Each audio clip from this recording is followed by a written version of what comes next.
Hello. This lighting is terrible. I had no idea what any of it was going to look like. But yeah, this is my first stream ever. Ever. So if anything is wonky, that is why. I have played with some of the settings, but this is for Thankmas. I intended to do this yesterday during the actual Thankmas event. I don't even know if my thing is showing up on here. I'm supposed to have like an overlay thing. There should be a link in the description. I will also post it in the chat. I think I can do that.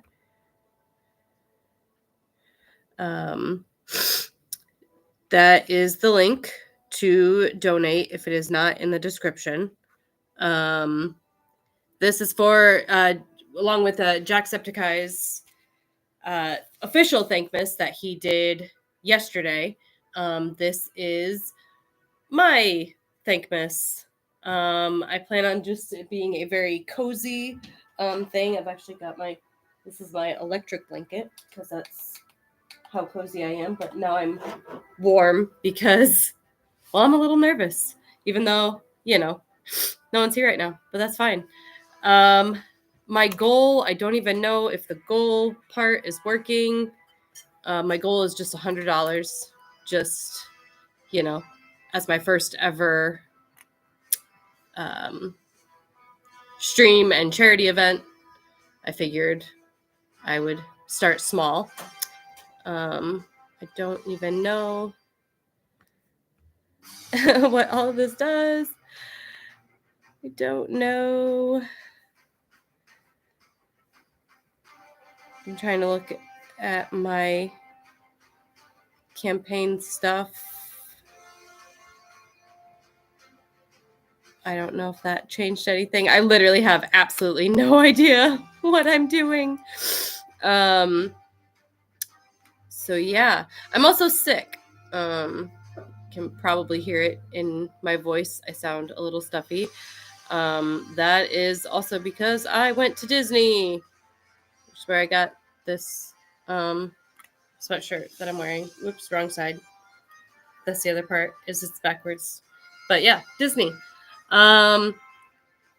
So I've also been away from my own, normal stuff, which is doing the holiday stuff. And yeah, but I'm gonna try to get back into that as well. So we will see. If you randomly pop in here or randomly see this later, the normal thing I do is holiday series, which is just the random wacky holidays that exist pretty much every day of the year. There is a wacky holiday. I don't know what will happen if I hit edit. Ooh, customization.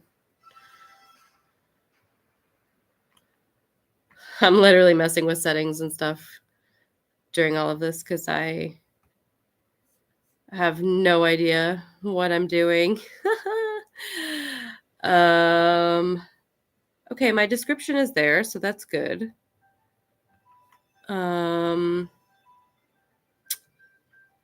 Let's see. I guess we'll leave it as people and blogs. It's not really a people or a blog. As many of my friends will tell you, I am not a people.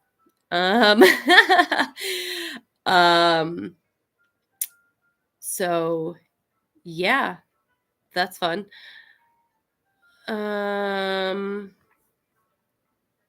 What? Some of these settings are very weird. Back chapters, tags. Oh, I can add a tag. That's cool, right? Tags are cool. Thankmas. Stream language. not Arabic. That is wrong. Very sorry. It's in English. It's in English. I really wish I could add my thing. Recording data. Oh.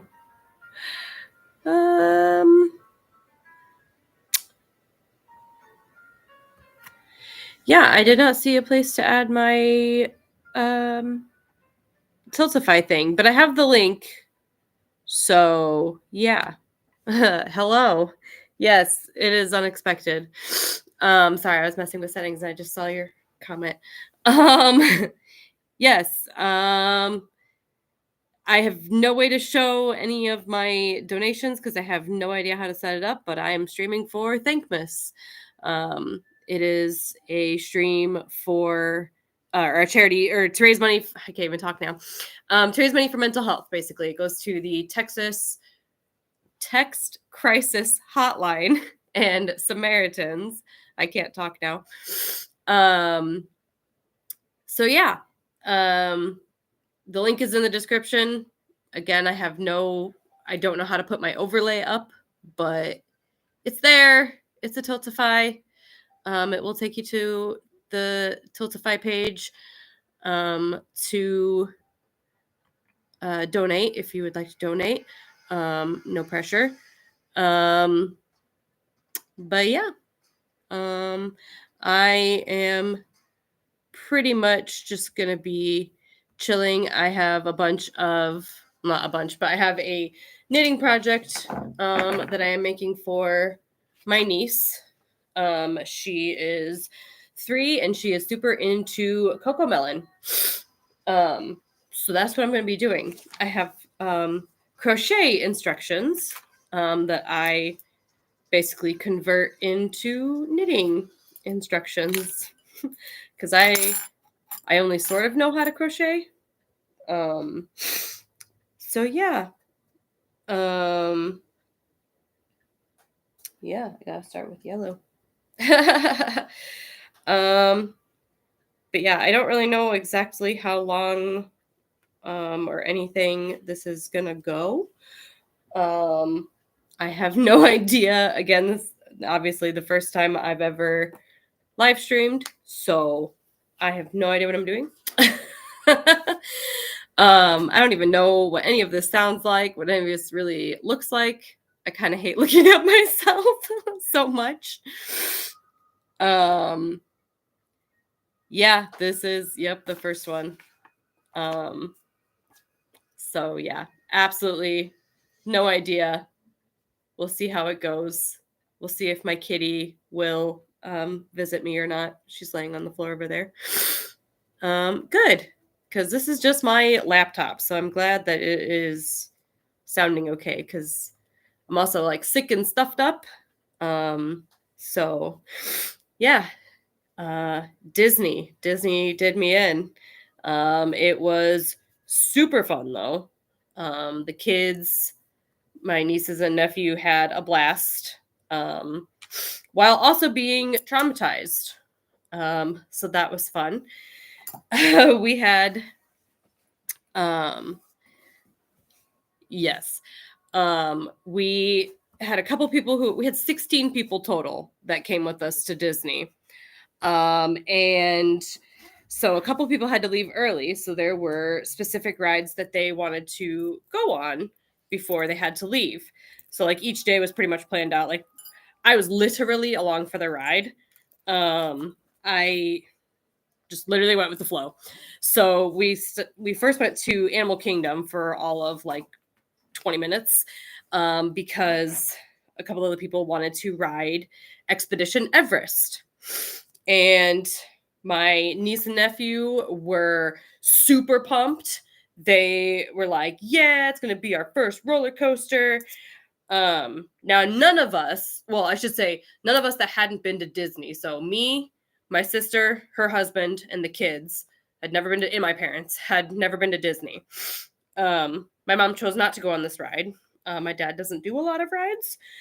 So they didn't tell us, those that had been, that it goes backwards at one point. So you're trekking up and you're on like basically like a minecart type style, and you come up and the trek is like torn up, like the Yeti has torn it up. So you then have to go backwards. And I couldn't hear her, but apparently Charlie was screaming the entire time and crying and sobbing and wanting off. And then we further traumatized them by going on Guardians of the Galaxy, which to me was absolutely phenomenal. Like I went on it twice. It was so cool. It spins you around, it goes backwards, forwards. And then from that point on, every single ride that we said we were going to go on, it was, does this have any drops? How many hills does this have? Where, do we go backwards? All these questions that the kids asked after that, because they were traumatized. So it was a bit of a struggle to get them on more rides after that, but they did eventually get on a few. They liked like the Pirates ride, Pirates of the Caribbean, which literally you're just in like a boat thing and nothing really happens. So that's why they liked it so much. And they liked like Haunted Mansion and stuff like that. So that was cool. We did get them to go on those. We blamed Charlie for Tiana's Bayou Adventure breaking down, because we were getting, like, she was in a separate car from me, but the drop was coming up at the water ride.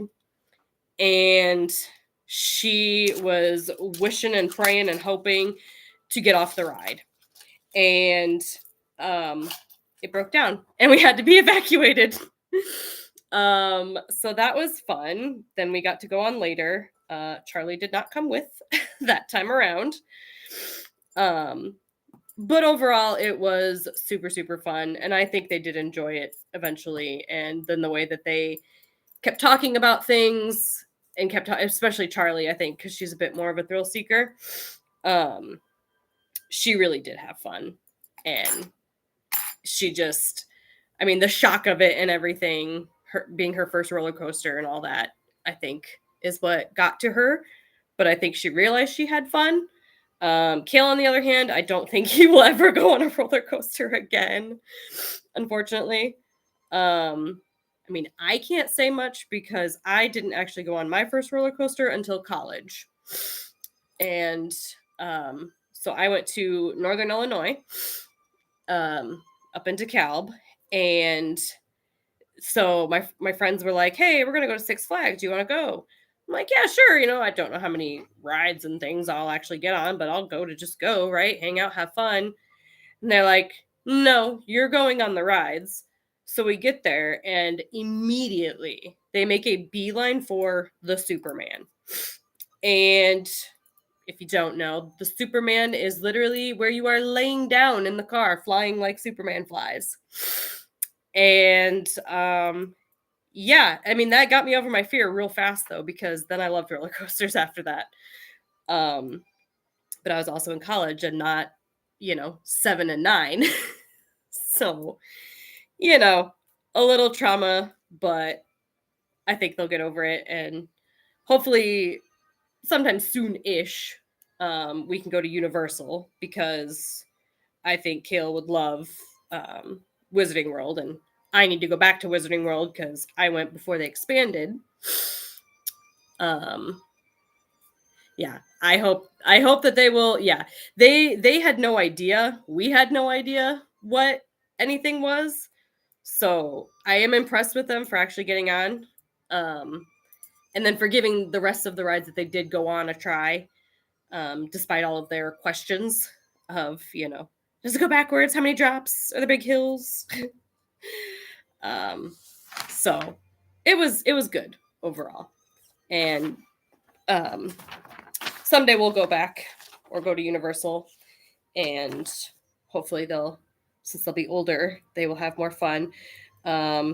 We dubbed some rides Avery rides because Avery is only 3, and so we dubbed some of the rides. These are Avery rides, so you guys are all coming, because if Avery can come, that means the ride doesn't do anything. we tried to explain the different like seat belts and stuff. Like if it's just a seat belt, like in a car, you know that the ride can't do anything. They went on the teacups. I actually cannot do spinny rides. If I literally am, I can't even rotate in a circle without feeling dizzy. It's very weird, but I can do roller coasters, and those are fine. I think because it's just so fast and you don't even know what's happening. They also loved Avery and Charlie super loved like the magic carpet ride, and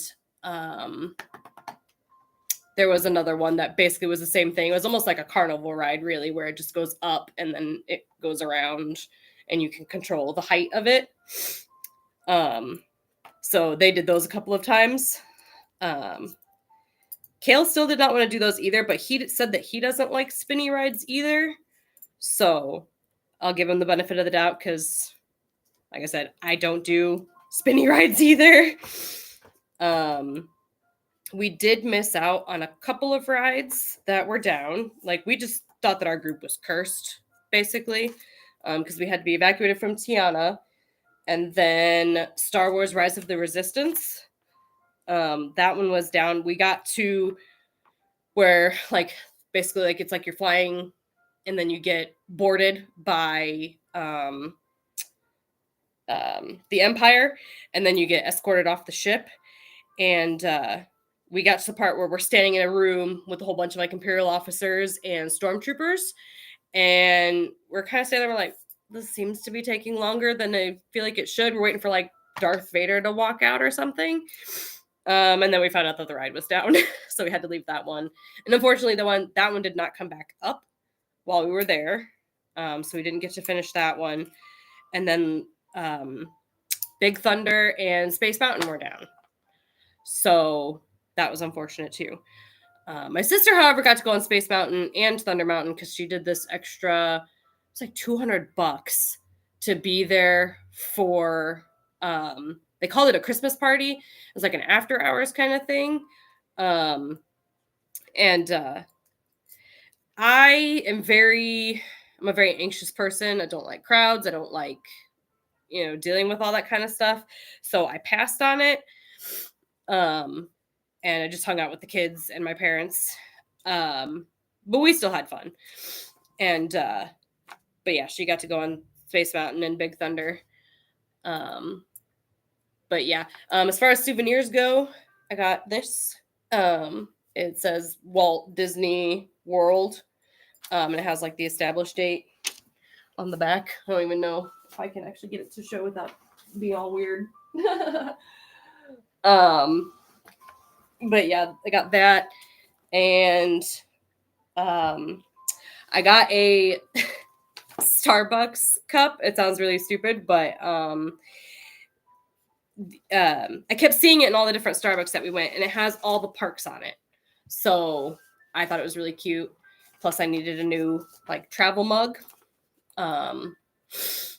And I got 3 pins because I'm obsessed with pins, and I found out that Disney is obsessed with pins.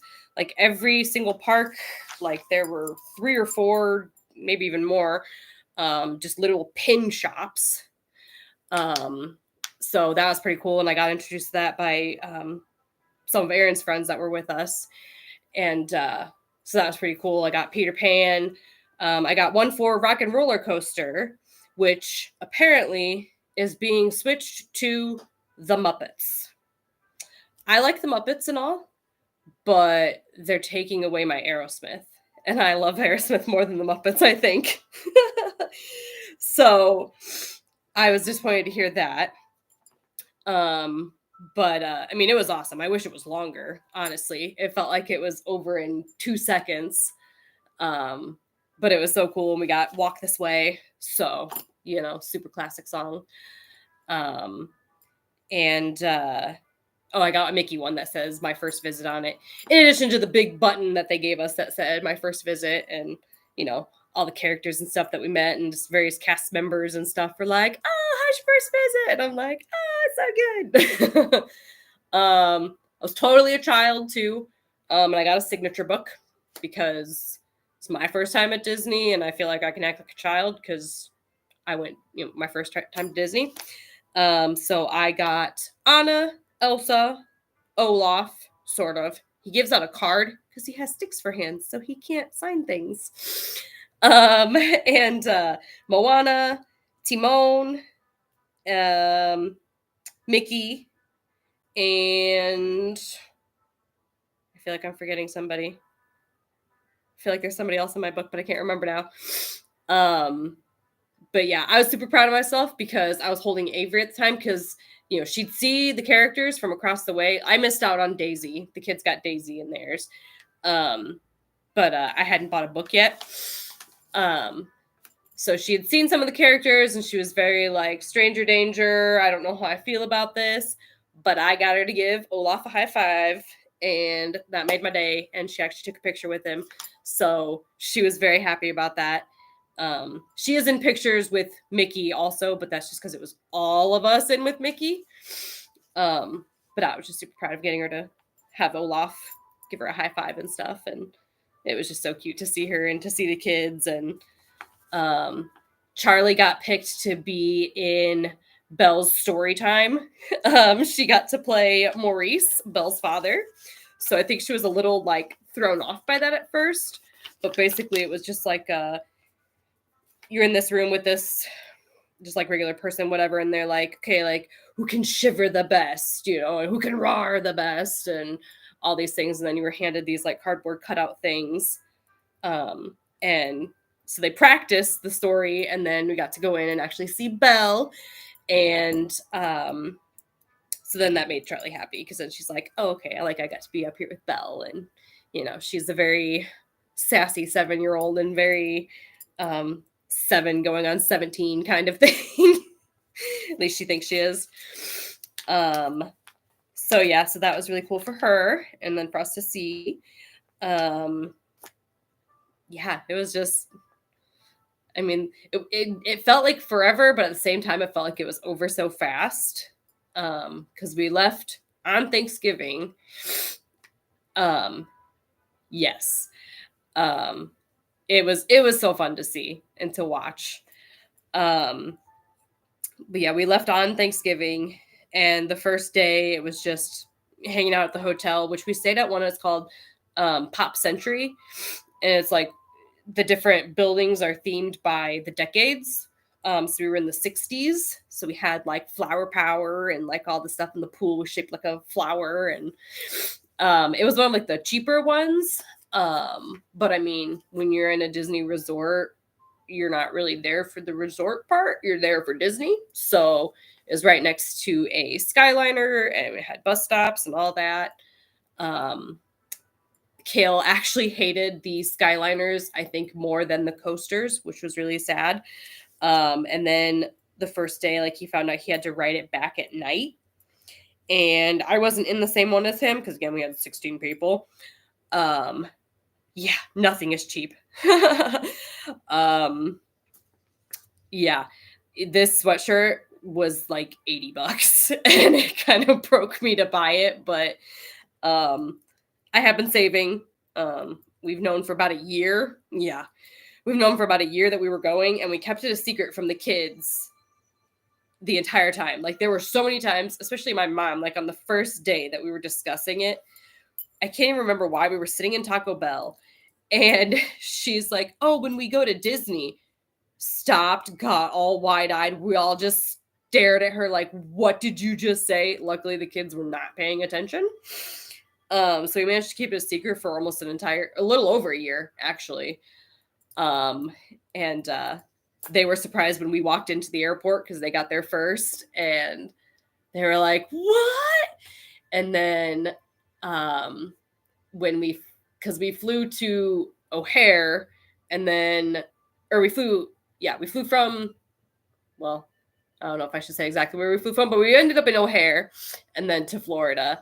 And when we got to O'Hare, then all of the other people that came with us were there. And so they were like, what? Like, it was like a double what surprise for them. And it was cool. But yeah, so we left Thanksgiving, and then we got back on that following Wednesday.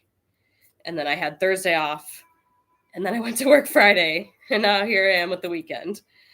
Trying to save up that PTO. No, everybody knew except the kids. Yeah, so we all had been planning it for over a year, and the kids didn't know. And I think we did a pretty good job. They got to be double surprised by seeing us walk into the airport near where I live. And then seeing the rest of the group come at O'Hare. So, or no, they were in no, they were in Florida. They met us in Florida because they flew from Tennessee. That's what it was. I can't even remember. Yeah, they flew from Tennessee to Florida. We flew from Illinois to Florida. So yeah, went by so fast, but then it felt like we were there forever. Luckily, we, nothing. Friends and family. Basically, my sister's husband's family is all. They just kind of suck. They've never actually laid eyes on Avery, and she's 3 years old because she was born during COVID. So they were not of the opinion of wearing masks at all. Now, Avery was also born she was how many months early was she? She was preemie. She was super preemie. And she was only 2 pounds when she was born. And obviously, when you're, that small and stuff, they don't have an immune system to anything, let alone COVID, right? So his family refused to wear masks when they were going to meet Avery. When she finally got to come home after, I don't even know, 3 weeks in the hospital, we couldn't even go to the hospital to see her or my sister. Her husband was the only one. So, when we finally got to see her, all of us were like, of course we'll wear masks. His family refused, so literally haven't laid eyes on any of them in 3 years. Which is a shame, but, whatever. That's their choice, I guess. That's how they want to be. So on the flip side, my sister and her husband share a group of friends because they've all known each other since high school, before high school. Basically, friend groups, parents, like their brother or 2 brothers, they ice skated with us. They figure skated with us. Their parents are like a second set of grandparents for the kids. They even call them Uncle Kyle and Uncle Quinn, even though they're not, blood related, whatever, but choose your family. So they're like their grandparents now. So it was all of them and then some of their other friends that came, really like spouses and things of all of them. I was the oddball out, except Avery, because Avery's the 3rd child. But because I don't have a spouse or anything. But yeah, I mean, it's literally, yeah, we grew up with them. Yeah, when they're preemie and lacking an immune system and stuff, yeah. I mean, in the hospital, you'd have to wear a mask. Like, just do it. Just suck it up. Like, I worked at a doctor's office at the time. I wore a mask every single day of my life during COVID. It was crazy. But yeah, it's exactly. You could take it off after you were done holding her, and that would have been fine. Like, as long as you're not in her face, just protecting the child. But yeah, they didn't see it that way, so it's whatever. I never really liked him anyway. Corey is kind of the oddball out of his family. So his dad, and this is something that Corey will say freely too, is a man whore. As weird as that sounds, like he's been married and divorced and had kids with so many different people and whatever. So Corey was mostly raised by his mom and his sister. And then when his mom passed away, he had to move in with his dad and his stepmom. And then they're all just the complete opposite of him. Like, had he been raised by his father, Aaron wouldn't have wanted anything to do with him.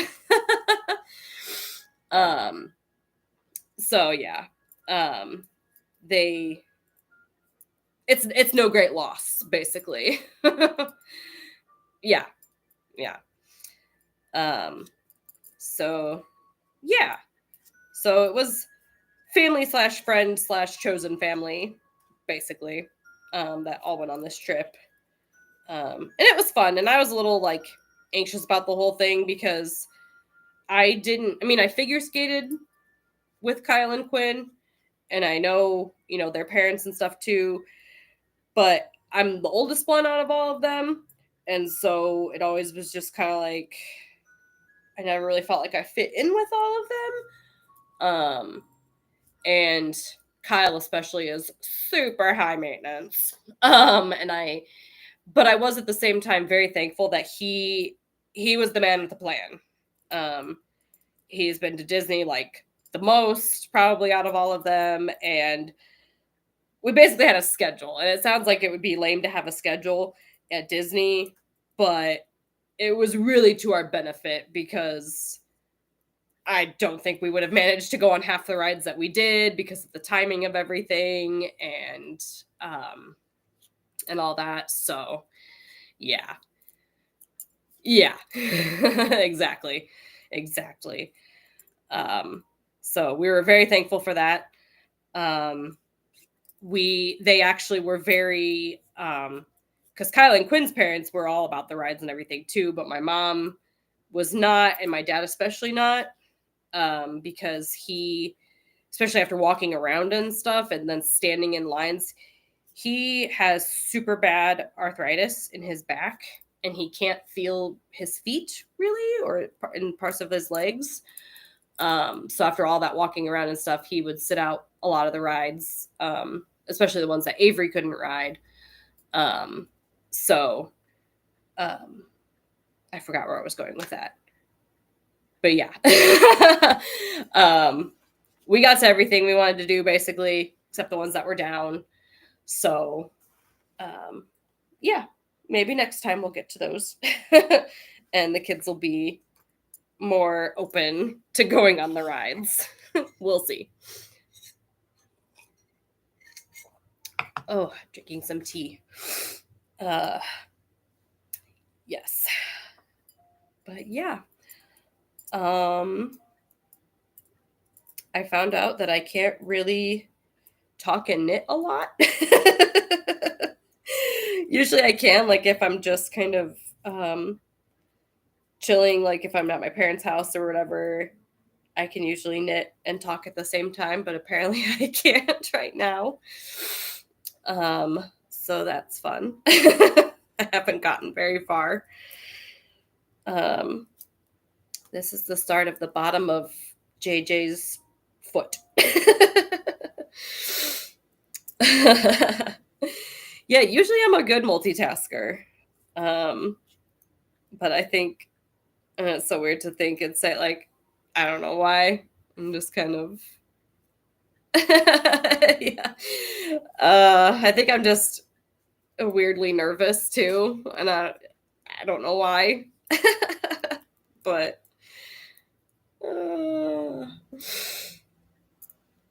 I don't know. I was even nervous to start back up again with my channel. Because I'm not like a very social person, oddly enough. See, and then I get all hot because I get all nervous.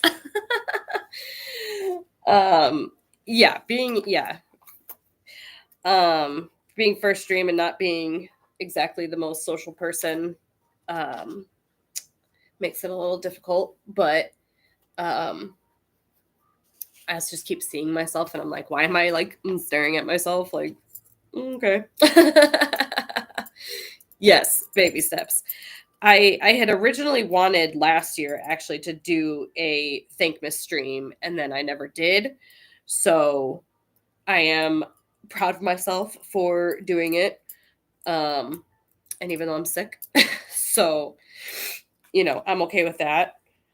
But yeah, I just kind of rambled a lot there too. And then I'm like, I don't know what to say or what to do or if this is even entertaining at all. 5, and I can't count. Apparently, I need to double all this. I guess it feels like rambling because I'm just talking to myself.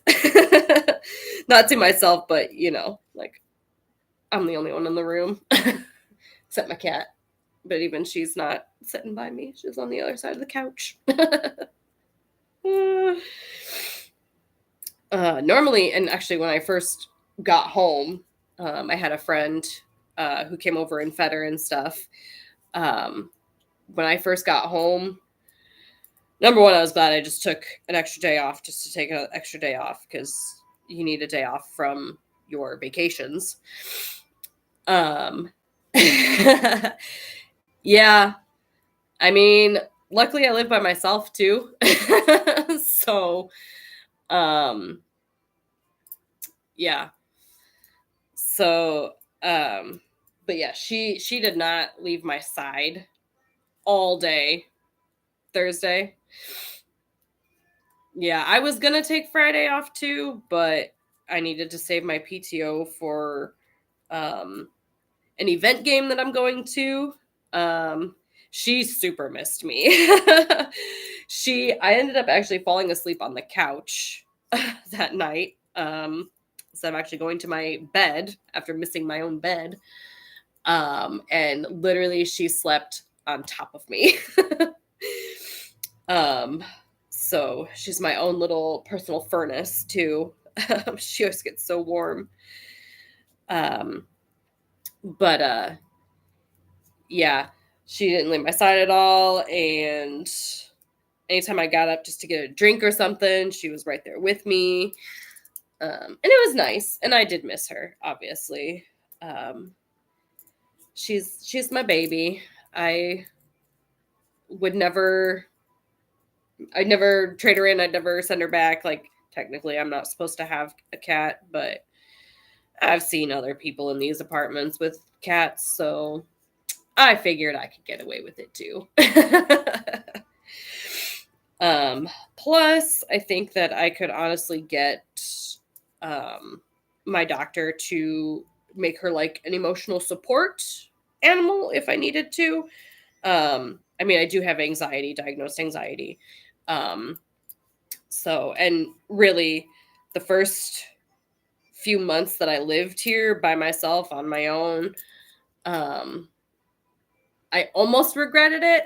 Like, I wanted a place of my own. I wanted to be out of my parents' house. Like, I had my own place before with a roommate. Things didn't work out. And after 10 plus years of friendship, he's never talked to me again. And I still don't know why. So just, living with someone changes things up drastically.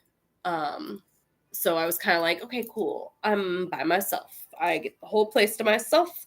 I can do what I want. I can watch what I want. I can play games. I can do whatever.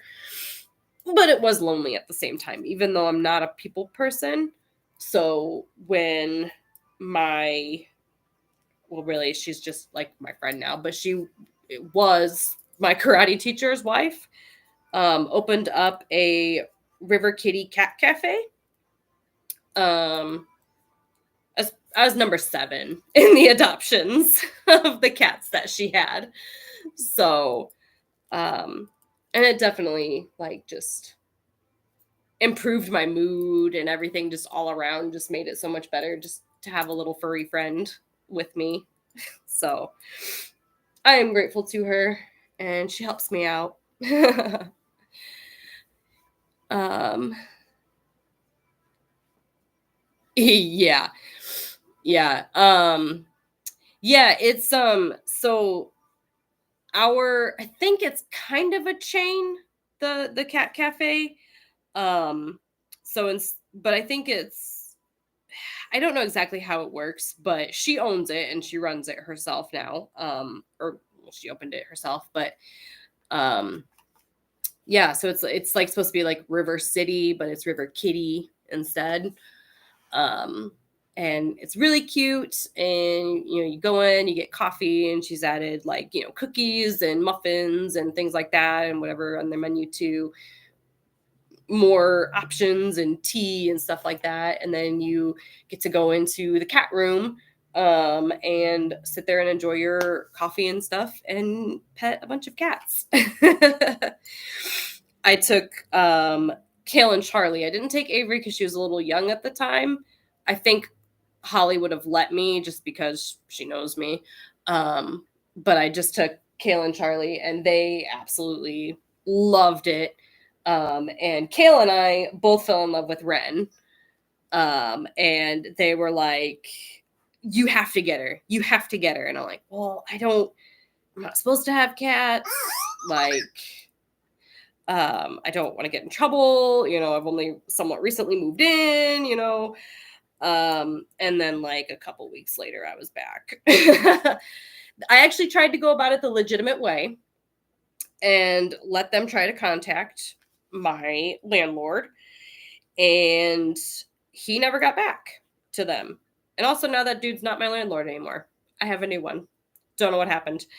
Um, but yeah, I tried to go about it the right way. So instead, I had my sister adopt her for me. And I might have maybe forged her signature in order to adopt her. Um, so yeah, had to go through back ways to get her, but that's fine. Everything was like then transferred into my name and stuff, so it's all good now.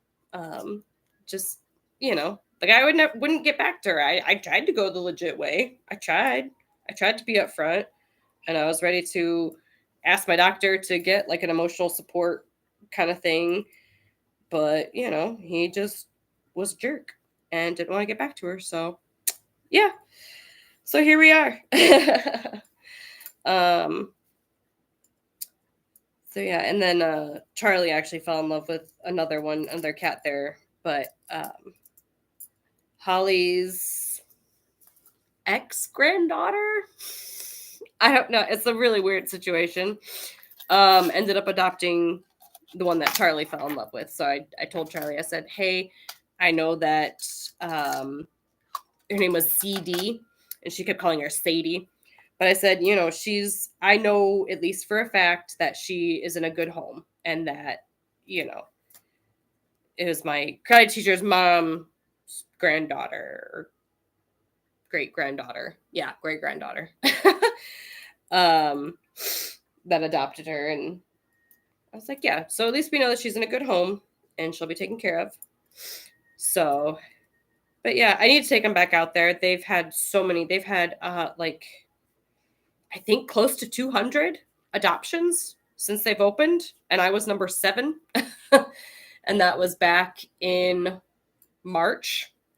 So yeah, she is doing well. um she has regulars that come in now that literally just pay. They have coffee, they always order the same like drink every time, and I mean you have to pay to go into the cat room. But I mean it's not that much. I think it's like $12 a person or something like that.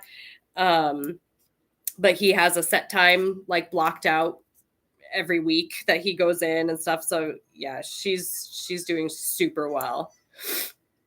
Yes. Yes. And they give them all their shots and stuff before they even come to the cafe. So Ren had all of her shots and everything, and it's only $75 to adopt a cat. And I mean cats are cheaper than dogs typically, but to have them like spayed and neutered and all that and have all their shots, I think is pretty good. And Yeah, I've debated, but I don't think I'm going to because I've read so many bad things about trying to get her declawed. I mean, I hear they do it in a more like humane way with like lasers and stuff now, but then I still keep reading all these stuff that it's like cutting off the tip of your finger, and I'm like, okay, I can't do that. And yeah, and she's gotten better about like scratching the furniture, which is good. I mean, the couch that I have, it was my nana's couch. So this thing is like, I don't even know, from the 60s or 70s. Um, so it's seen its fair share. Um, so I don't even know that you can really tell if she scratched it or not.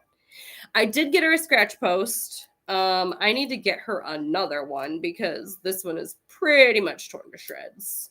And I probably need to get her a bit more of a stable one. I just kind of got a Walmart kind of cheapy one, sort of. And I had to put my 5-pound weights on it because she could knock it over. I'm like, well, that's not very effective. Charlie was trying to be super insistent that I got this gigantic cat tree. And while I would love one, my apartment's way too small for that. It would take up like half of my living room if I tried to get one. So we're just gonna make do with what I have. So yeah, but I think she's doing fine with that. She likes to get all the way up on my kitchen cabinets. There's a decent space between the ceiling and the cabinet, and she will jump up on the counter by the sink, onto the fridge, onto the cabinets. I came home one day and could not find her. Like, I shut my bedroom door because I keep a lot of like my jewelry and stuff out, and she likes to jump on my dresser and knock all that stuff down. So I do shut my bedroom door when I go to work, and I'm looking around like, there is like, this place is so small. Where could you possibly be hiding from me? Like, I was almost panicked. Like, there's no way she could have gotten out. Like, the door's locked. There's only one door. The windows are shut. Like, where did you go? And then I just happened to look up and I just see her sitting on the cabinet, like, hey, nice going. I'm like, what are you doing? Get down. And yeah, she's knocked things off of my fridge and my magnets and things, and luckily she's not shredded any of my pictures I have on the fridge. She did shred my calendar, but she certainly likes to explore and loves to knock over my decorations. Oh yeah. I this is how bad I am right now. I still have my fall decorations out on my counter. I still have a pumpkin actually sitting like right in front of me. The only thing I will say is it's still technically fall, if you want to be super technical, but yeah. So I think she's done with my fall decorations because normally it's like maybe twice a week, 3 times a week that she knocks them over, but now she's literally knocking them over every day. So I'm like, oh, are you telling me to put these away? Is it time for Christmas stuff? But I don't think I'm going to put up a tree. I have like a small tree, but I have a lot of ornaments, and not that they would have a long place to fall. I don't, excuse me, I don't think a lot of them would break, but I just wouldn't want to come home and pick them all up every day. Yeah, it's time for a change. I mean, this is also how much, I'm wearing my Game Grumps pajama pants, the Halloween pajama pants. I'm just so out of it. Yeah, I almost think that she would probably not manage to knock over the tree itself. So we might just skip it this year. Plus, like I would have already had it up, but then we were in Disney, and so I'm just like, I'll just skip it this year. I'll probably have to hide the presents that I wrap also, because I imagine she'll try to tear those up. It is. I have to I have to make this entire JJ from Coco Melon before Christmas, and I have to finish. I have the main part. Charlie wanted a butterfly, so last year I made her a butterfly, and I made it like kind of plushy, like with the wings and stuff. And this year I made it even bigger. I'm like, you want a butterfly again? I'm gonna give you a bigger butterfly this year, but I have to still put like the face and the antenna on it. And then I have to finish Knuckles for Kale because he wanted Knuckles. I've made him Sonic, Tails, or no, I'm making him Shadow this year. I made him Knuckles last year. So, yeah, I've got a lot of knitting to do before Christmas. So that's what I was attempting to do on this, just to keep my hands busy and stuff too while I do this. But yeah, I've made them something every year for their birthdays and for Christmas. And actually, Kale is, so I started learning to knit roughly 9-10 years ago. A friend of mine, so we randomly, a group of 4 of us randomly decided to go to Indie PopCon in Indiana to see Jacksepticeye, and I think Markiplier, and I think Wade and Bob were there. Only then I really didn't know their stuff as much. But yeah, we just randomly decided to go. And so in the car, classic, how can I say, sexist, whatever. The boys were in the front and the girls were in the back. And my friend taught me how to knit in the car on the way to Indiana. And I mean, bless her patience with me. I'm a difficult student because I'm dyslexic also, and it's not just with reading and stuff.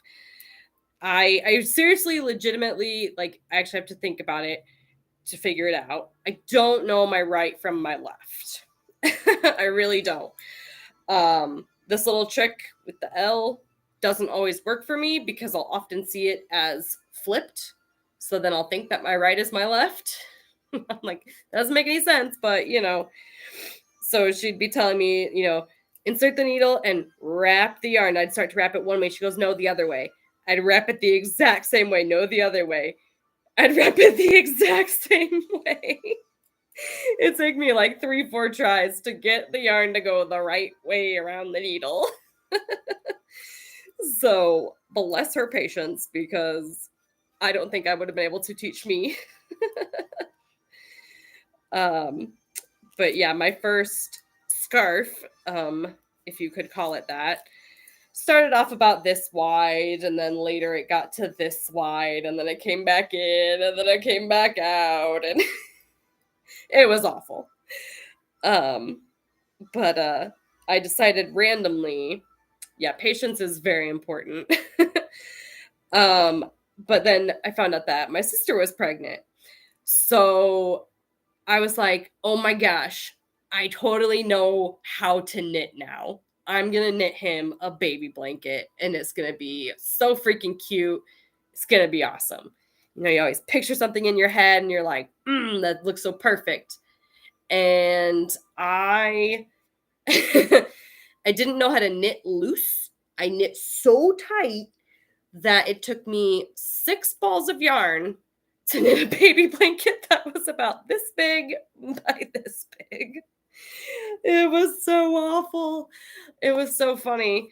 I don't even know how 6 balls of yarn fit into those dimensions, but they did. I would get so frustrated. I'd be trying to do it at work and stuff and on my breaks, and yeah, it was so weird. And then I'd be like, okay, I just need to like talk at someone for a minute to try to figure this out in my brain to see if what I'm doing is right. And people would listen. They indulged me. So yeah, Yeah, and then when she was pregnant with Charlie, it had been a couple more years and I knew more of what I was doing. So I made her a baby blanket. And then I felt bad, so I had to make Kale another baby blanket because his was so awful. So, yeah. And then, I mean, ever since then, I've been doing it. So, and I think, I mean, I actually only recently, like the little classic, if you ever hear someone doing like knit one, purl two, I actually just recently learned how to purl properly. So that's kind of changed my life. I never understood why any of the like sort of patterned things. Yeah, so it's basically the opposite of knitting, but it wasn't what I thought it was when I first started. And I'm like, oh, it's just going around the needle the other way, right? But like if you look at like a sweatshirt or something, or like a sweater, like the bottom of the sleeve, how it's got like the lines. My stream is so bad, but like the lines in like the cuff of a sleeve. If that were knitted, the bumpies that you feel would be the knit and the indents would be the purl. Well, when I was purling, when I thought that I was purling, I never got that. Like I would try so hard, I'd be like, yeah, I'm knitting and purling. And then there wouldn't be a difference and I wouldn't be able to tell that I had purled because I wasn't actually purling. So, life changer when I figured out how to actually purl. It makes things look neater, like from the outside. And I never understood like what the wrong side and the right side of knitting were because they always looked the same to me. So now I understand that. Yeah, it is an insane world. I honestly, like I again give all my thanks to my friend who taught me all the basics, but everything else that I learned to do was YouTube. So my Jughead hat that I wear, when I first started watching Riverdale, I'm like, oh my god, I want to make a Jughead hat. That's amazing. I had no idea how to do the points, and I literally found a pattern for it, and then I found a Google video that showed me what all those letters meant. Because basically, when you look at a knitting pattern, it's like K1, KFB, K2 tog, like it's just a whole bunch of random letters and numbers. And a lot of them actually did it with the camera behind them, so I could actually see which hand was doing what. And that super helped me because looking at things opposite would have confused the heck out of me because my brain cannot register. Like even when I was taking karate and stuff, be like, okay, punch with your left hand, and I'd be like, which one's my left again? And then they'd be like, well, you're mirroring me, so mirror me. And I'm like, hold on, which one are you punching with? This one? Okay, I cannot do mirroring at all. Luckily, I started teaching, learn to skate, going back to figure skating. And luckily, I am just, teaching the smaller kids, and there's not any mirroring yet. So that's good because honestly, I don't know. I mean, without being like right next to them or right behind them, to show them. I mean, I learned ways to do it in karate. But a lot of times it would have to be a turning around to face how they're facing to know if they were using the right hand or not. So, yeah, it's interesting. A lot of things that I've basically recently learned about myself. Yeah. Ice skating goes from, I started in the end of November, and it goes through March. So I've got that on Mondays and Saturdays, which honestly, the Saturdays is super good for me in the winter, especially because I get winter blues super bad.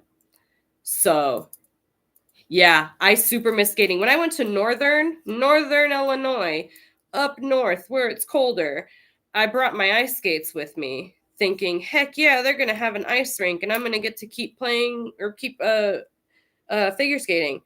There was no rink in DeKalb. I was so bummed. um, but yeah, so winter blues. So having figure skating on Saturdays is actually good because it actually gets me up out of bed. Because it's hard for me on the weekends already to want to get out of bed because I stay up way too late. But then when winter blues and stuff kicks in, it's like I don't want to do anything. I don't want to go anywhere. So it's good for me that it's actually going to get me up and going, at least on Saturday. I can use Sunday for a rest day, right? Yeah. Yeah. Winter sucks. I actually got a sun lamp thing that's supposed to help like with winter blues and stuff, and it gives you the UV light and stuff, whatever. I just forget to use it. So it doesn't do me any good if I don't use it. Maybe I'll bust that out again and try to use that more. Yeah, I just got a really small one because I figured if it was just for me, it's just kind of like a little, it's like a disc basically. So maybe I'll bust that back out and try to use it again. My mom's always telling me, you need to go outside more. You need to get sunshine. I'm like, but the sun burns me. I don't like the sun. Yeah. I feel like the sun does try to kill me. I burn so easily. It was actually kind of chilly in Florida. The only day we had shorts on was the first day. And after that, we were all in pants and people bought sweatshirts and stuff like that. So, but I still put sunscreen on because I could actually like kind of see a little tinge of pink in my cheeks. And I'm like, nope, not having it. I don't ever tan. I just burn and then I peel and then I'm back to pasty again. So why bother? My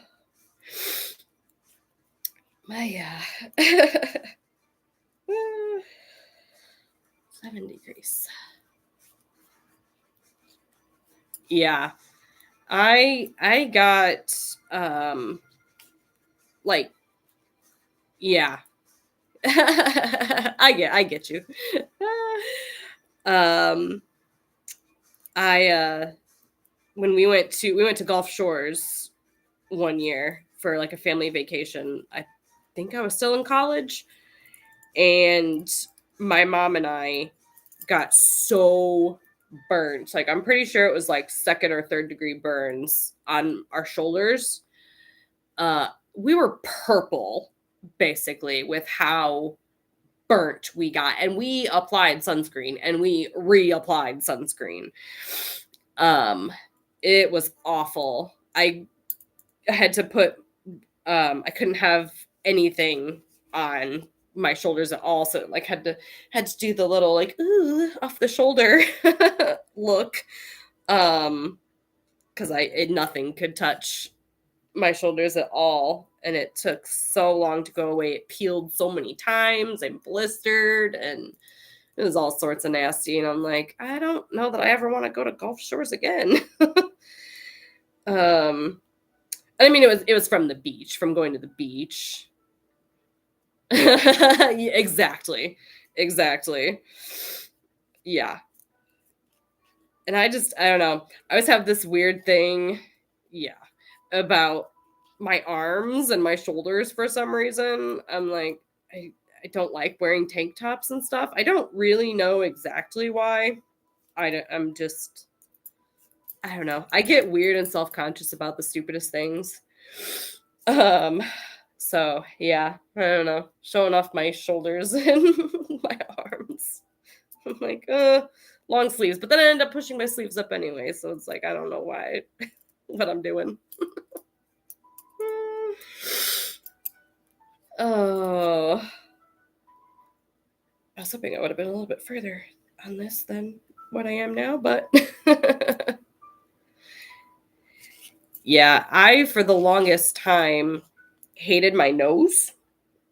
Nah, I mean, you are, but you aren't. Like, um, but yeah, my nose, I was made fun of for my nose, um, all through school because I have this bump on my nose. I often got asked if I broke my nose or, had surgery or anything like that. And I'm like, no, it's just what my nose looks like. Like, why is that weird? So I got super self-conscious about it. Until, and it took me a long time to realize this, it's an Italian trait. Well, thanks. So when I found out it was an Italian trait, and I realized that my mom has the same nose, my Nana had the same nose, my sister even has the bump. Hers is a little less noticeable. I was like, okay, it means that I'm Italian, and I'm okay with that because this is the one Italian trait that I got out of everything.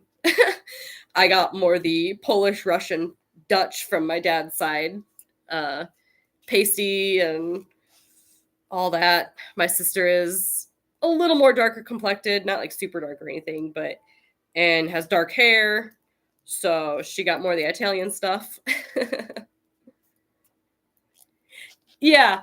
Yeah. It just, I mean, because kids are mean, kids are horrible. So, I mean, like all through school, I was always picked on for everything. So that was just one thing that they targeted and said I had a big nose. And I was like, I don't like my nose.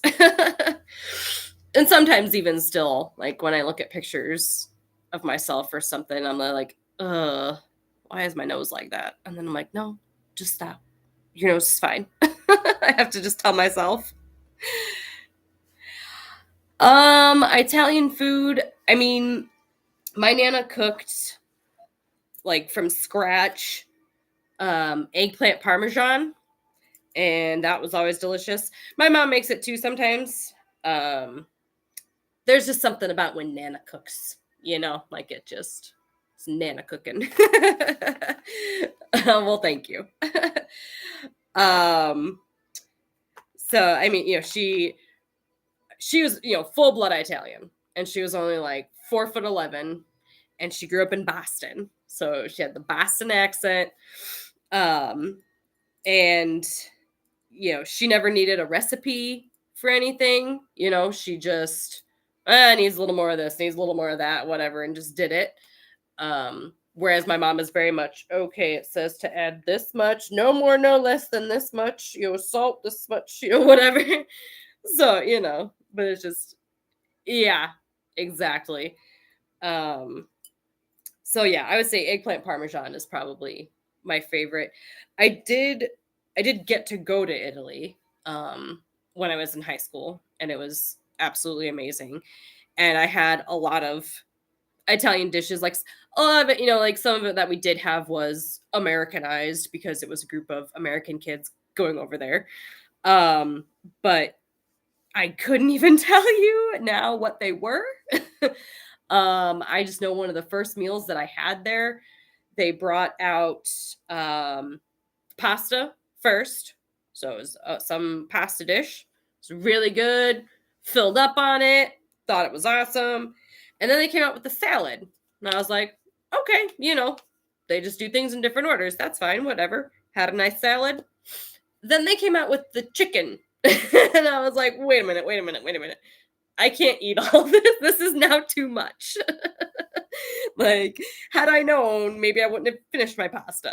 But then I would have felt bad for wasting it. But oh yeah, they do. And then I was one of the only ones who ended up liking tiramisu. So then everybody tried to give me their tiramisu on top of all of that other food. And I was like, okay, I like it. It's really good. I can't eat that much. That's just too much. Um, but yeah, I mean, it was amazing. Um, I will say, like, I am, as far as that kind of thing goes, like, I had to, beg my parents and stuff, but, um, they came through for me. They figured it all out and whatever. And so I feel very blessed for being able to go there. It's on my bucket list to go again, as an adult. I did get to try wine, but like I was also super paranoid. So even though I was in another country, and it was allowed, but I still felt paranoid. So I only like sipped, some wine, but to go back as an adult, not to get like drunk or anything, obviously, but just to, experience more things that you do as an adult versus being a high schooler. But it was super fun. Yeah. I think I might have just I might have just turned 16 because yeah, exactly that too. But I think it was in between my junior and senior year, and I graduated when I was only 17 because my birthday is in June. So I think I had just turned 16 when I got to go.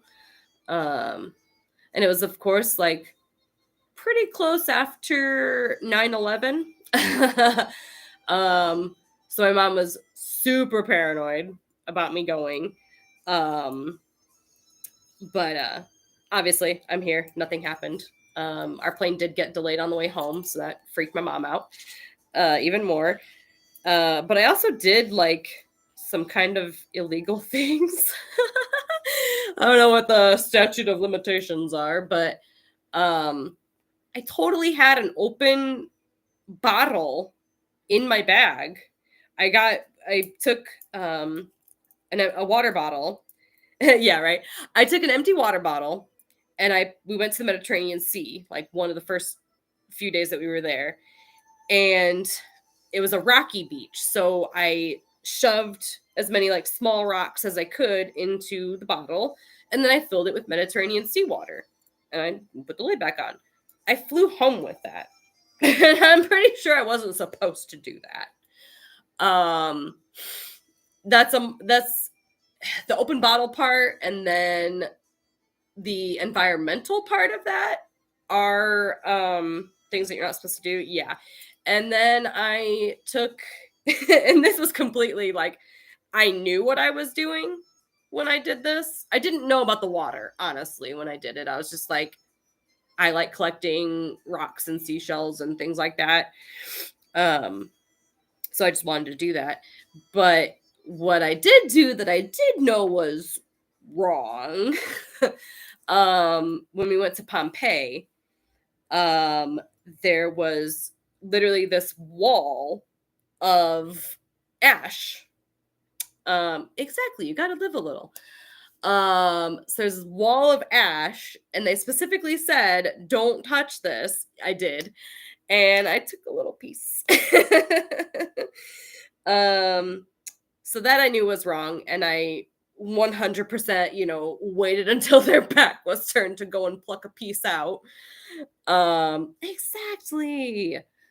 I think part of what the reason is, and like the reason you're not supposed to take like seashells and stuff home too, is an environmental thing. Like even the different kinds of like bacterias and things that could be on it, yeah. So it's, you could be spreading something and not knowing it. But it stayed with me. It's fine. It lives in a seashell that's on a shelf. What was cool, like super cool, when I got home and I showed my mom the bottle of Mediterranean seawater, she's like, "You got this from the Mediterranean Sea?" And I'm like, yeah, we went there on one of the first days, whatever. I lost my little pouch.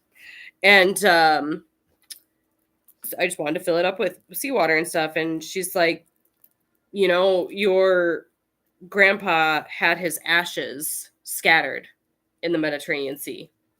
I'm like, oh, no, I had no idea.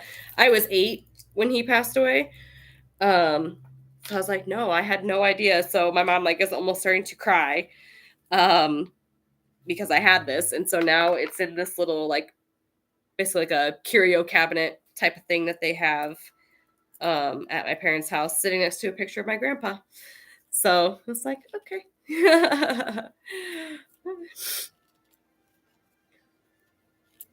Yeah, exactly. Yeah, everything worked out. No zombie apocalypse. Not yet. Yeah. That and the rosaries that I had, or that were, I didn't personally have them blessed, but they were blessed by the late Pope Francis. So that was pretty cool. I know my nana, obviously Italian, and so she's Roman Catholic. So I got her one, my mom one, and my aunt one. And they thought that was super cool too, to have that. Um, but yeah.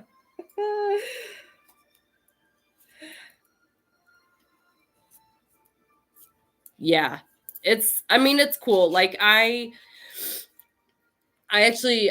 took one of the anthropology classes, was anthropology of religion, and I just find it all fascinating to learn about all sorts of different religions. I am all over the place.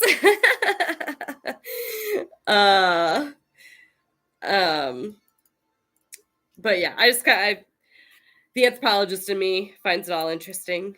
Um and then just that I had gotten to go to Pompeii, um I think sparked it more in me about I had originally, when I was really little, I wanted to be a paleontologist.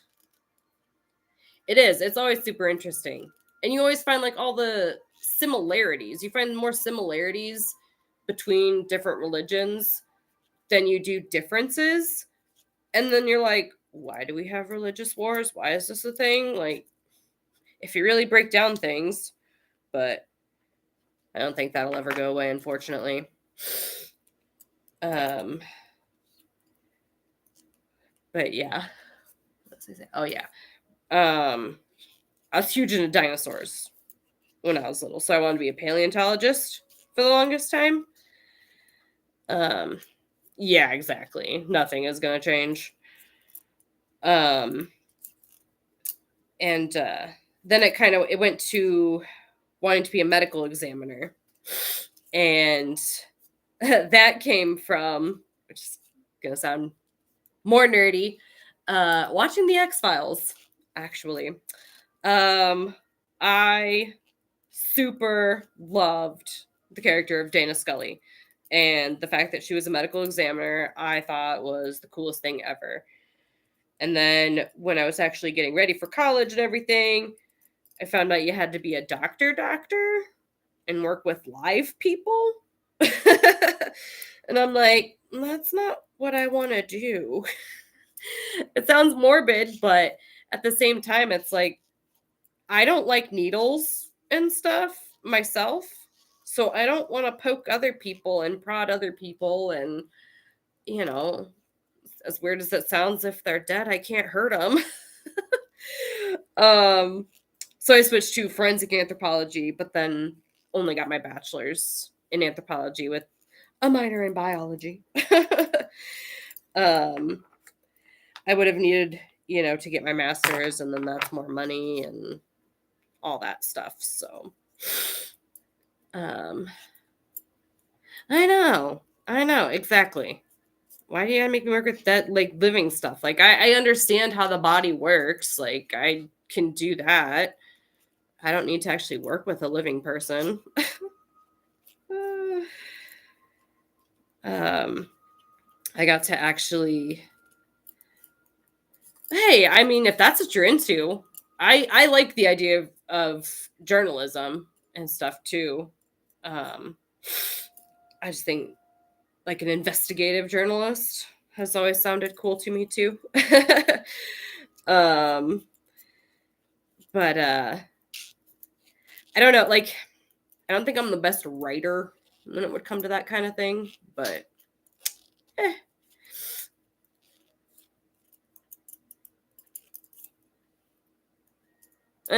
Well.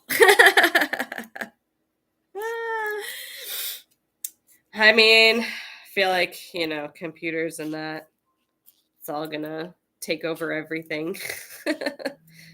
Practically of Skynet, right? um, but yeah. I don't know. I have like a lot of weird interests and things that, yeah. Yeah, for sure. Um, I don't know. Oh, yeah. I've been trying to keep up on like the AI machine learning um stuff, but yeah, I mean, a lot of times that does go over my head that I don't quite know. But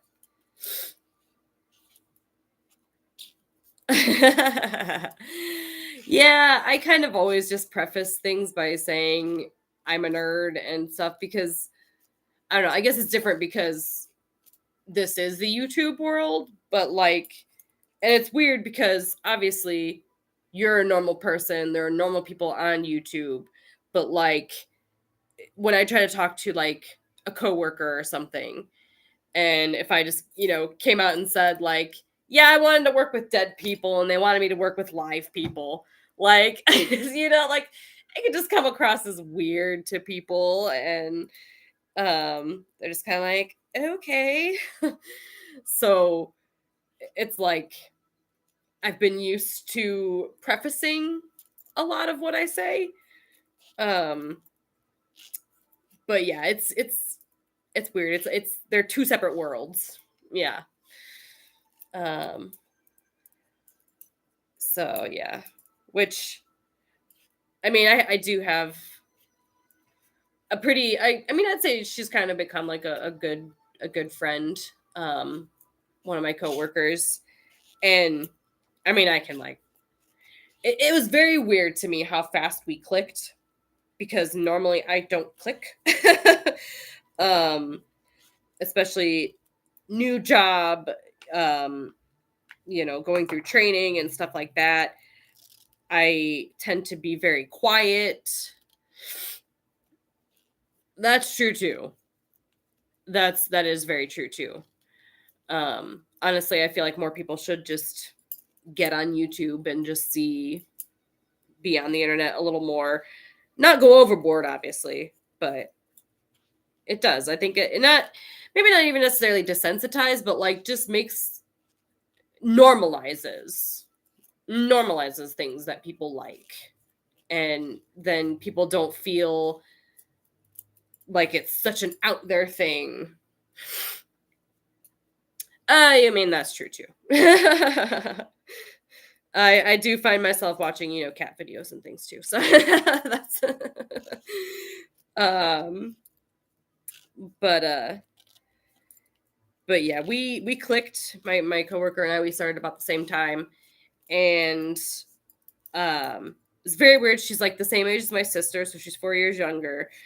But like, I don't know, there was just something about her that we clicked so fast that I mean I can be more myself with her and I don't it's not as like professional, whatever, like um and that's really cool. But like a lot of the other people are more very just I'm here and I get it, like they're just like, I'm here to do my job.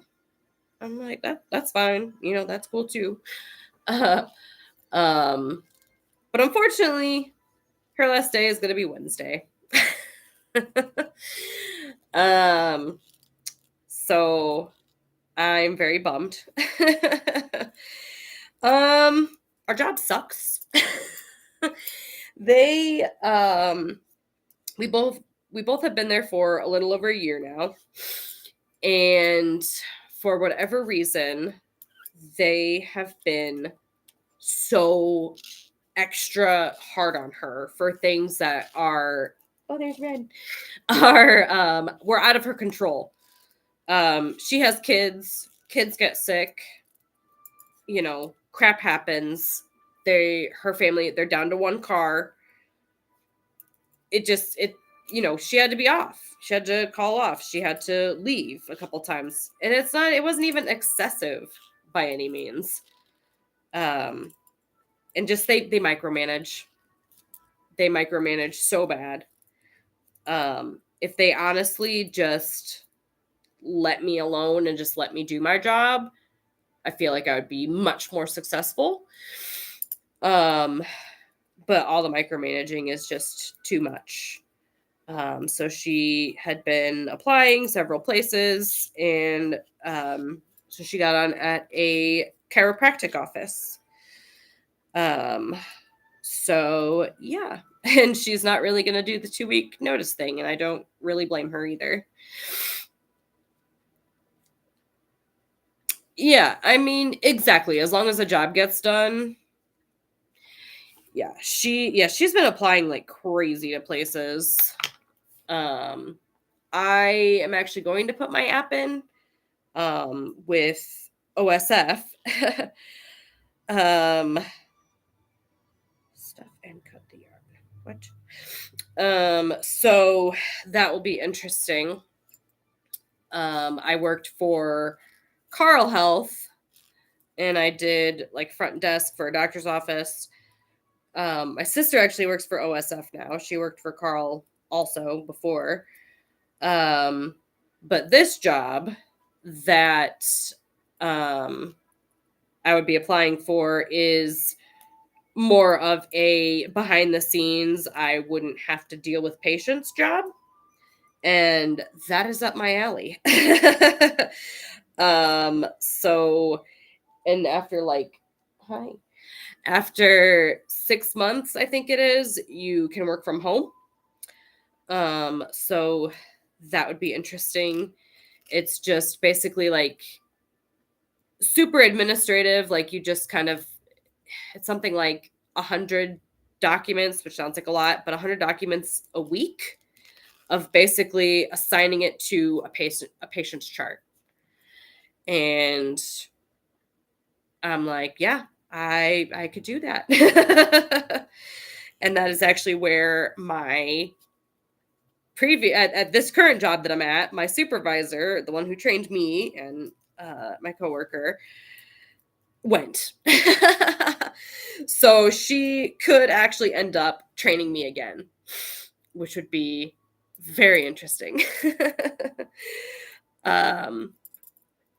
My only thing with working from home that I feel like could be bad for me would be I get very hyper fixated on things, and I would be, I mean, obviously you can do more and whatever, but like, I feel like I would get the 100 docs done in like 3 days instead of 5 kind of thing, because I wouldn't take breaks. I wouldn't stop to eat or drink or anything like that. That's true. And I mean, that's what they say. Like, yeah, if you get the job done, you still get paid for the 40 hours or whatever. And I'm like, that sounds cool. But then I feel like I'd be like cheating the system or something. Like, oh, I don't know. Like, oh, slow down, Lauren. Don't do too many today.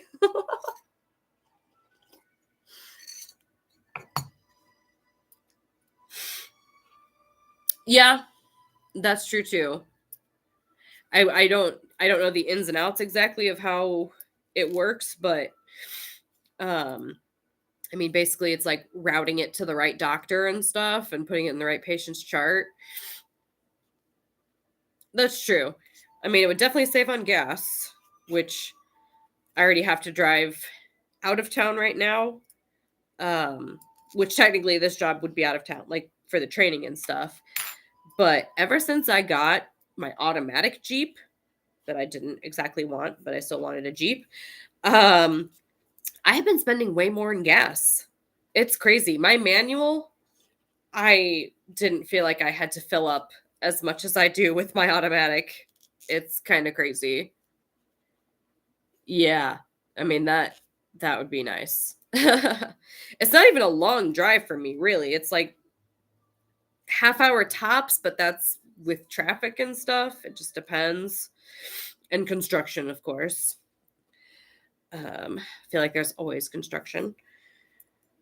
Um, but yeah, I mean, it would be nice. And I think maybe eventually I could get a good flow going with it and to not uh, go so fast or whatever, or manage it better.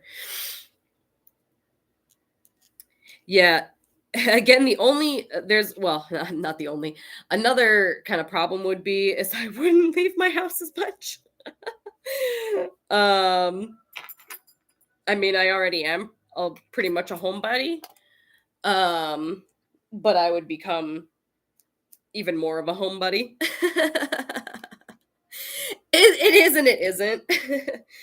um, like when I need to go grocery shopping, I can be very much on autopilot.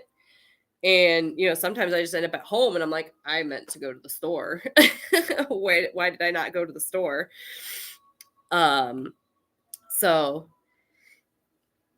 yeah, yeah. So that would be another slight issue, but again, just things that I'd have to work out. And then too, I guess it's an option to work at home. Like it's not required to work at home. So I could still go to the office to work. Um and the training and all that would be in the office to start. Um I just have never changed jobs so fast. Right. And that could be better for me too to like, oh, I need to go grocery shopping today. So I guess I'll go into the office so that I'm already out and then I'll go grocery shopping. Uh, yeah. um but yeah, it would be interesting. Changing a job so fast. That's what I was saying. I hate change. um I don't even know I technically worked for Kroger. I started working when I was 15 and I worked there for 7 years cuz I worked through college. I'd come home like once a month for a weekend to work, basically just keep my job and to have um a little bit of money in the bank. Um and then when I came home from college, I was kind of a little bummed about um not being able to exactly get into the field that I wanted without having to pay more money for my masters and stuff. Which I mean, I was already grateful to my parents for helping me to pay for college, and obviously they had my sister to help too. Um, so there was that. So I ended up, I think I was at Kroger for a little bit longer, and then I went to this restaurant.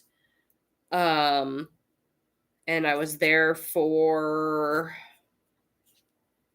I think 5 years.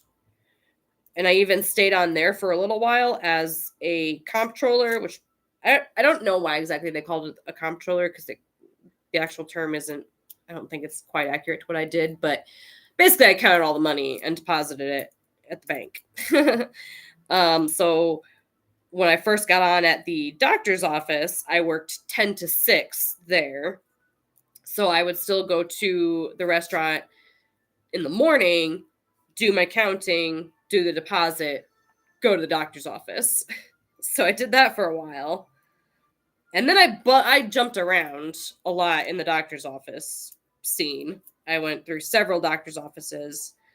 At one point, there was a girl who was on maternity leave at the OB, or no, at the pediatric office. The OB that we had was leaving, so their front desk didn't even put 2 weeks or anything. She's just like, deuces, found another place. You guys are closing. Bye. So at one point, I was in 3 different offices at once in one day. And then, the OB office closed, and that was fine. And then the girl came back from maternity leave at the peds office, so that was fine. I was back to just the one job or one office. And then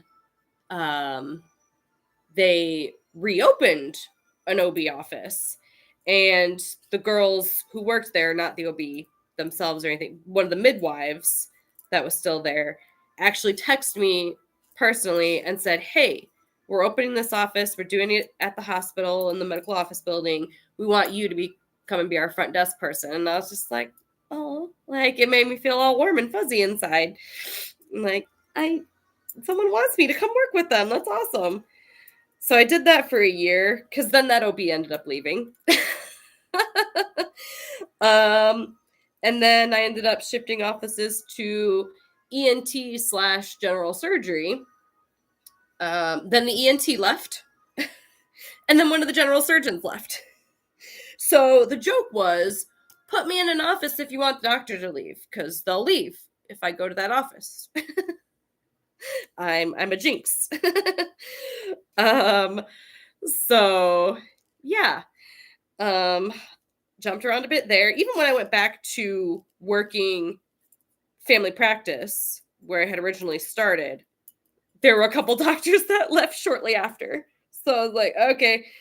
And then my old manager, who had originally hired me, she wasn't technically my manager because I was working for like the prompt care part, was like, hey, now, I didn't ask you to have any doctors leave. Like, you need to get rid of your curse here. I'm like, I'm sorry. I can't help it if I'm cursed. Yeah, comfort is really a thing.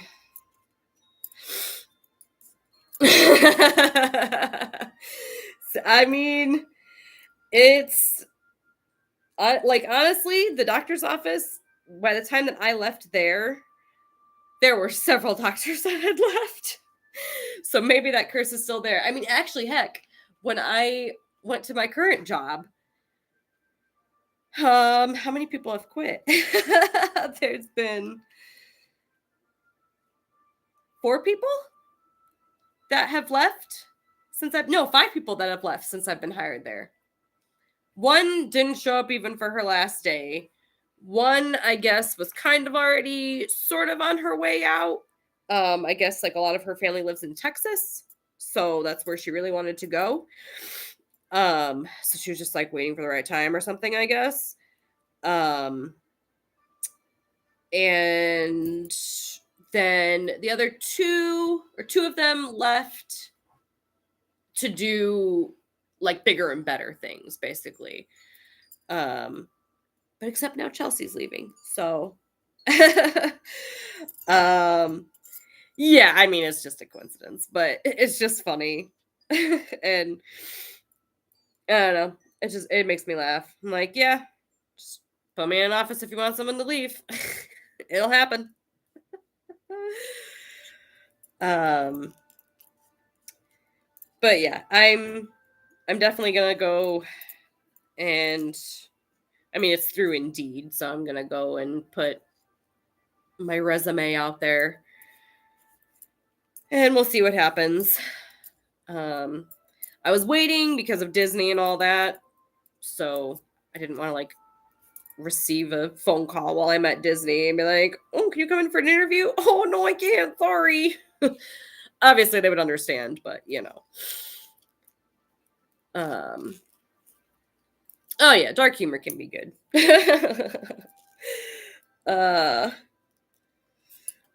But yeah. And yeah, even if this one doesn't work out. Yeah. Oh, sorry. I'm in the Tower of Terror right now. We're going up and down. Sorry.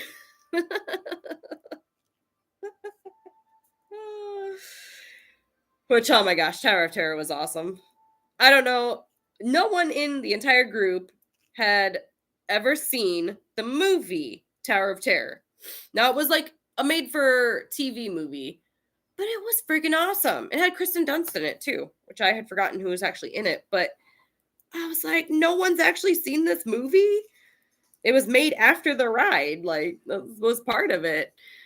Um, but yeah, and then I was sad because then I tried to look up where it could be like streamed or anything, and I mean, just with a quick search, I couldn't find any place, so I might have to buy it somewhere. It's a good one. It really is. Like I feel like a lot of people haven't seen it because it was made for TV. Um but basically like if you've I don't know if you've ever been to Disney or anything, but like the Tower of Terror, the idea behind it is it's like a Twilight Zone thing too.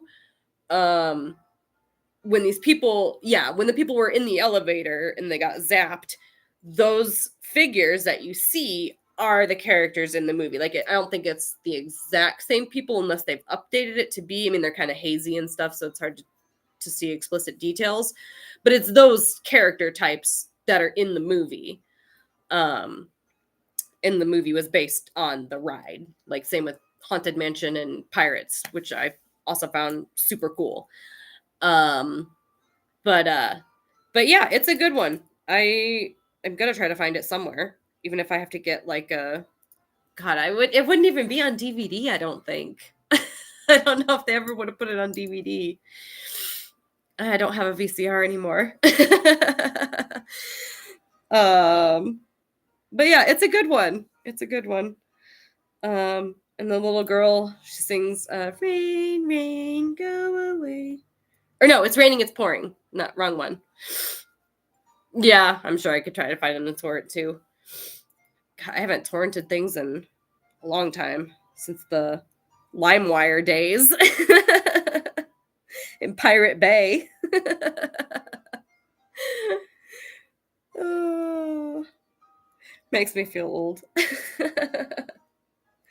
It came out in 95, I think. Well, yeah, exactly. Yeah. And it's been obviously criminals, yeah. Never ever done that with music or, random animes and stuff that I've watched.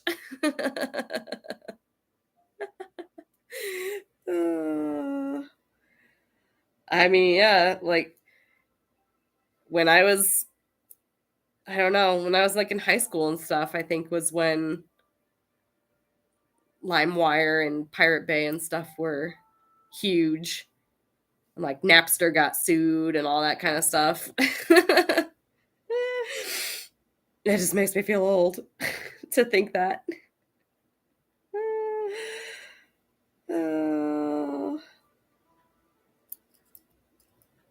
Oh, yeah. And that's why it made it seem like, oh, I'm not going to get caught because everybody's doing it. And it's not like I was doing it to like Disney movies or something. Like, I feel like that was more of a Disney is always untouchable. Just like, and that's like a whole nother thing too with Disney and like, because I knit a lot of stuff and like I have a whole Disney knitting pattern book and stuff, and they're like all my family and stuff's like, oh, you should sell it, and I'm like, I know I live in a small town, but I don't want to get caught up in any of that. I don't want to mess with licenses and being sued and all that stuff. So I will just make it and give it to people. It keeps my hands busy. It keeps me happy. So that's just what I'm going to do.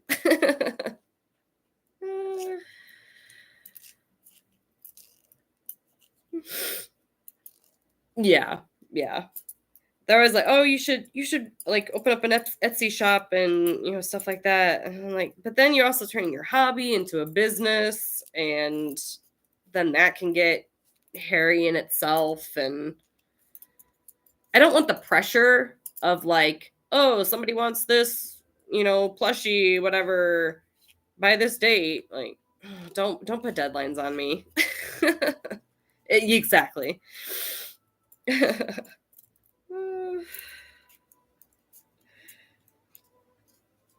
Just gets to be too much. But if I can sit at home and knit with my cat, I'm fine. Yo, she's sleeping. Hi.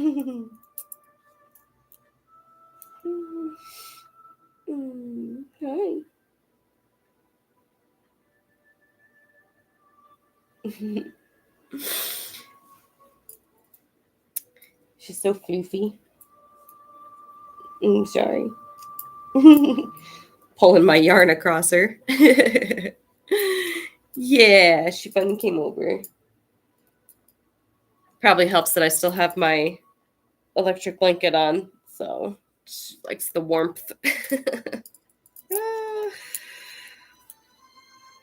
Oh, almost 2 hours. That's kind of crazy. That I've been rambling for 2 hours.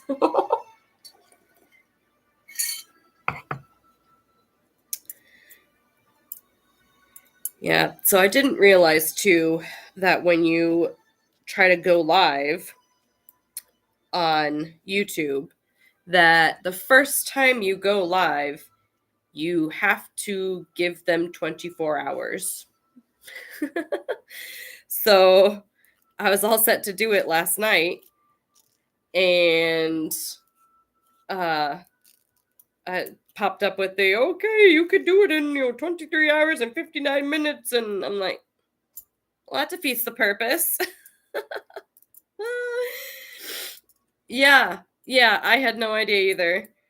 I had it all set up, and I had because I was watching Jacksepticeye's Thankmas stream, and I was gonna have that on in the back. And I mean, obviously there are excuse me, a lot of people that stream for Thankmas and stuff, but Sean himself will hop into people's streams and like donate a bunch of money to their goal.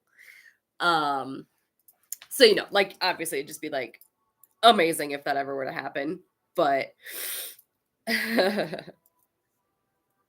yeah. Wow. Yeah, perfect timing. Yeah, I mean it works out either way. And the whole Thankmas thing goes through the whole month of December. So that's cool too. And I donated myself and stuff as well. So, and so on Fridays, I always go to my parents' house for dinner. We always just have pizza and just hang out. But I was watching the Thankmas stream, and oh, hey, that'd be cool. I mean, obviously, no pressure to donate at all.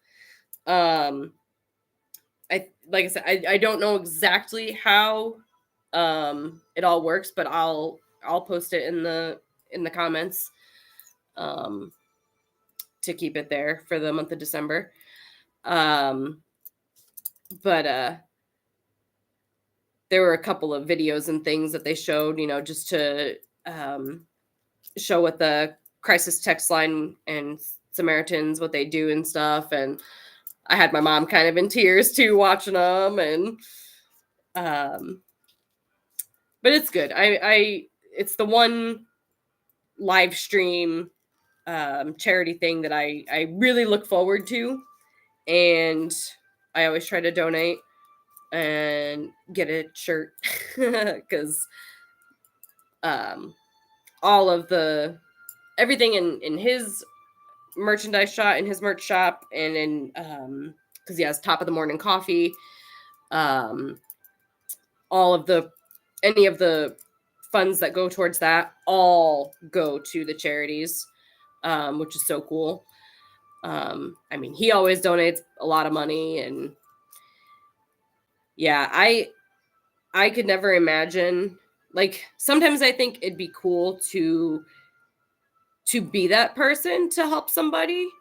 Because I mean, I feel like everybody can get low sometimes, and just to be on the end of the phone call, just to make someone feel good, and to make them reconsider doing something like as severe as like suicide or anything like that.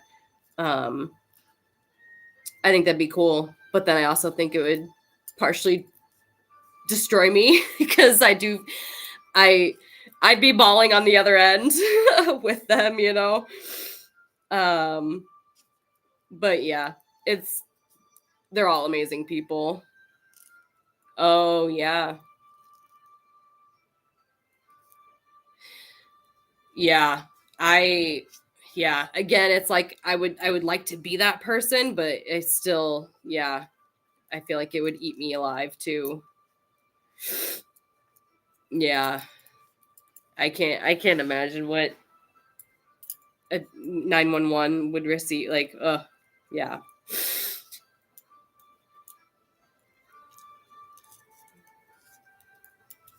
Yeah. Yeah. God, I mean, there was an episode of, I think it was Hawaii 5-0 that my parents were watching, and one of the kind of office ladies, whatever, was on, like, she volunteered to be a crisis um caller or receiver, whatever. And even that, it was just kind of like, whew, I don't know if I could do that. Like, I mean, she helped save someone's life, but obviously it's a TV show, so. But even just seeing that was eye opening too. Yeah.